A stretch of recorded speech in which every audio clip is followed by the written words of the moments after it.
Gluten is a group of proteins, typically two major proteins. Now, the two major proteins are gliadin and glutenin, with gliadin being actually the most harmful. Now, these proteins occur in many grain products, and humans actually don't have the intestines to deal with gluten like a ruminant does, such as a cow.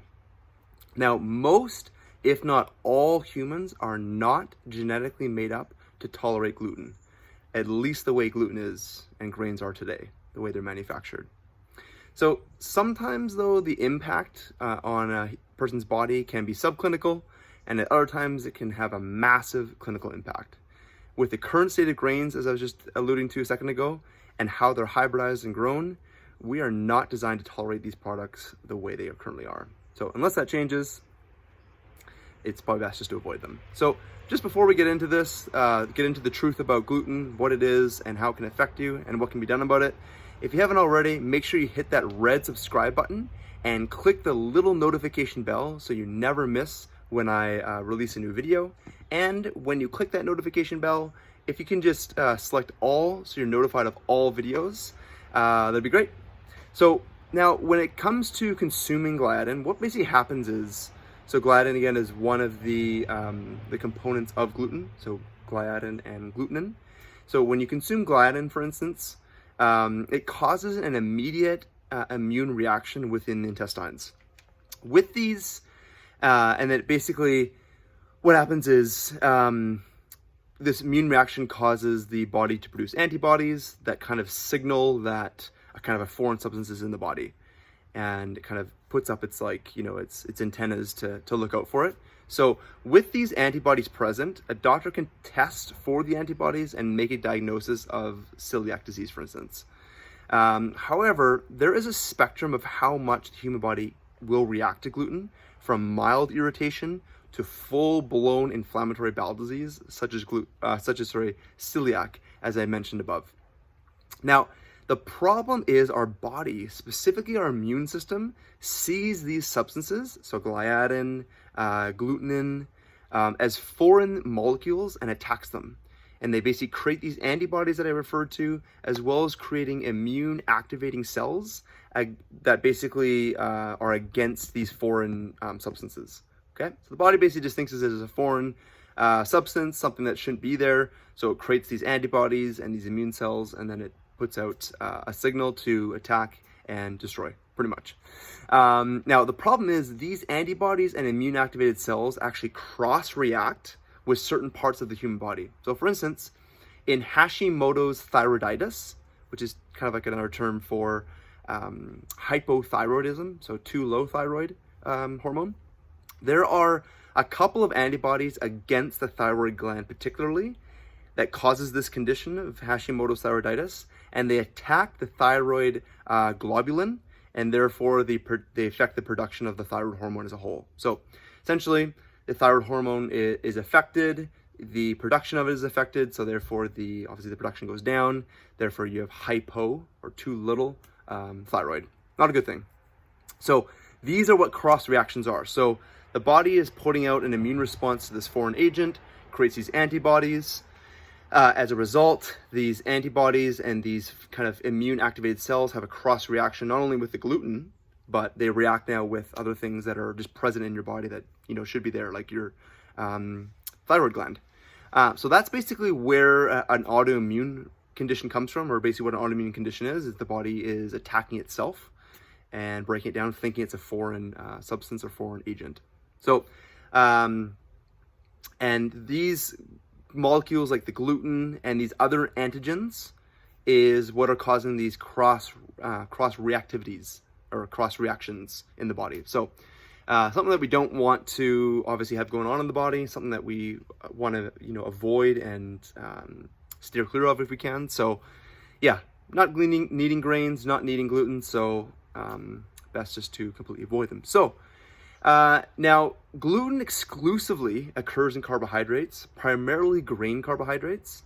So you could go gluten-free and do all sorts of gymnastics of food to avoid certain things and eat what seems like, in some cases, modified cardboard.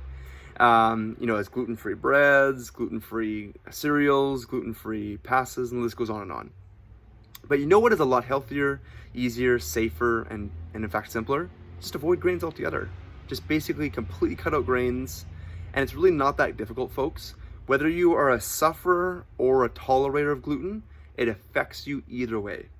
Okay? It affects every human being. So whether you can notice any, overt or kind of tangible symptoms in your body, or you just have you don't notice anything at all, there still is an immune response going on in your body.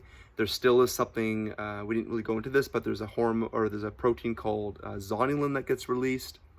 That zonulin protein actually causes the tight cell junctions within your intestinal tract to open and separate, which you don't want, which can basically cause foreign substances, bacteria, viruses, different pathogens to pass through the intestinal wall and into your system. So that tight junction is meant to be tight for a reason. It's only supposed to be absorbing, nutrients, vitamins, minerals, different things, fats, amino acids from proteins. But when we have an increase in these gluten lectins, particularly the gliadin and glutenin, and they cause that increase in the protein zonulin, that causes those little tight junctions to open and separate. Not good. Okay, so not only getting that cross reactivity of these substances, we're also getting our own intestinal wall to open up and become more permeable. So if you've heard of the term gut permeability, that's basically what that is. So essentially what I suggest to do in this case, because, like as I was mentioning, gluten comes from carbohydrates and primarily green carbohydrates. So what I suggest is basically, if you can, just start with a low carb, keto or carnivore diet and cut out the grains, and you will automatically become gluten-free. So as a result, you don't have to worry about finding all these gluten-free cookies, gluten-free cakes, or whatever else is out there, okay? It's not difficult to understand, and it's not difficult to follow, guys. This is super easy. You can do this. Like, basically by being carb-free, you are automatically gluten-free. So you don't need to worry about, does this have a carb in it? Does this have a gluten in it? Is this grain gluten-free? Just forget it all. Just go grain-free, and there by default, you'll be gluten-free, okay? Give it a go. I recommend trying it for a minimum of 1 month. Ideally, you'd want to do 90 days, but that's not always doable in the beginning when you don't maybe have as much faith or confidence in it. It's good to do it for 30 days, see the results, experience how you feel, and then from there you'll get encouraged to do more.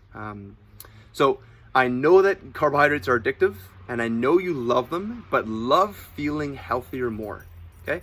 Love your gut more than you love getting high on carbohydrates, because there is a high from carbohydrates, but like a drug. Yes, it's a perceptible sacrifice. Kind of these carbohydrates, it seems like a sacrifice, and it actually is a sacrifice, but the benefits far outweigh the sacrifice. So stay carb-free, stay healthy. Now, I hope this was helpful on basically what gluten is, how it affects your health, and what can be done about it. Now, if you want to learn more about getting started on this sort of lifestyle, following a low-carb, keto, or carnivore diet, as well as exercise program to improve your health and stay fit, visit my website at www.tyronpateau.com/newsletter, and you'll be able to download my 8 strategies for lasting fat loss and optimal health guide, and you'll receive a free 20-minute online consultation.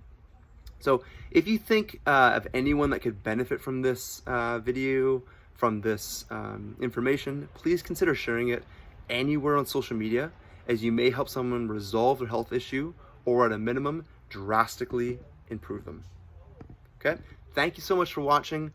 If you like this, please consider clicking that little that thumbs up button. And as mentioned before, please remember to subscribe and click the notification bell and select all.